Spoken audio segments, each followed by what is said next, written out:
వసంత పంచమి. ప్రతి సంవత్సరం మాఘమాసం 5వ రోజు ఈ రోజునే మనం వసంత పంచమిగా జరుపుకుంటాం. ఈ సృష్టి ఆరంభమైన కాలంలో భాష కాని, జ్ఞానం కాని, అక్షరాలు కాని ఏమీ లేవు. ఈ ప్రపంచం మౌనంగా ఉంది. దేవతలకు కూడా మాటలు రావటం లేదు. ఈ సృష్టి అంతా కూడా నిశ్శబ్దంలోని మునిగి ఉంది.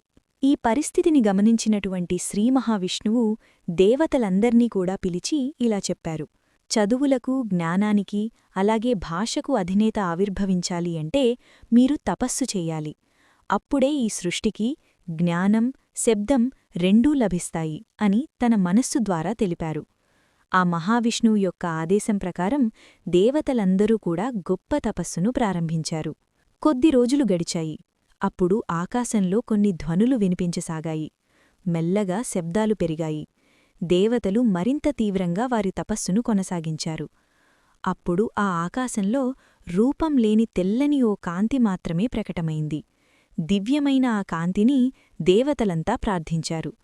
అప్పుడు ఆ కాంతి పయనిస్తూ బ్రహ్మదేవుని యొక్క నాలుకపైన స్థిరపడింది. ఇక ఆ క్షణం నుంచి దేవతలందరికీ భాషా, జ్ఞానం రెండూ లభించాయి. ఇక అప్పుడే బ్రహ్మదేవుడు వేదాలను సృష్టించడం ప్రారంభించారు.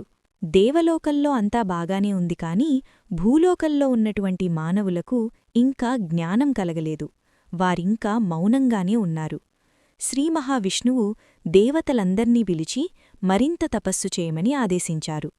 మరికొన్ని రోజుల తపస్సు తర్వాత ఆ తెల్లని కాంతి ఒక దివ్యమైన ఆకారంలో ప్రత్యక్షమైంది. తెల్లని వస్త్రాలు, 4 భుజాలు, ప్రశాంతమైన రూపంతో ఆ దేవత సాక్షాత్కరించింది. ఈ పావన దినాన్నే మాఘశుక్ల పంచమి అంటారు. శ్రీమహావిష్ణువు ఈ తిథిని సరస్వతీదేవి జన్మదినంగా ప్రకటించారు. అందుకే ఈ రోజును సరస్వతీ పంచమి, అలాగే శ్రీపంచమి అని కూడా పిలుస్తారు. ఇంత జరిగిన తర్వాత కూడా చాలామంది భూలోకవాసులకు ఇంకా జ్ఞానం కలగలేదు. వారు మాట్లాడటం లేదు. అప్పుడు శ్రీ మహావిష్ణువు సరస్వతీదేవి పూజా విధానాన్ని వివరించారు. సరస్వతీ నమస్తుభ్యం వరదే కామరూపిణి విద్యారంభం కరిష్యామి సిద్ధిర్భవతు మే సదా. దాని అర్థం: ఓ సరస్వతీదేవి, వరాలను ప్రసాదించే తల్లి, కోరిన రూపాలను ధరించే శక్తిస్వరూపిణి, నీకు నమస్కరిస్తున్నాను.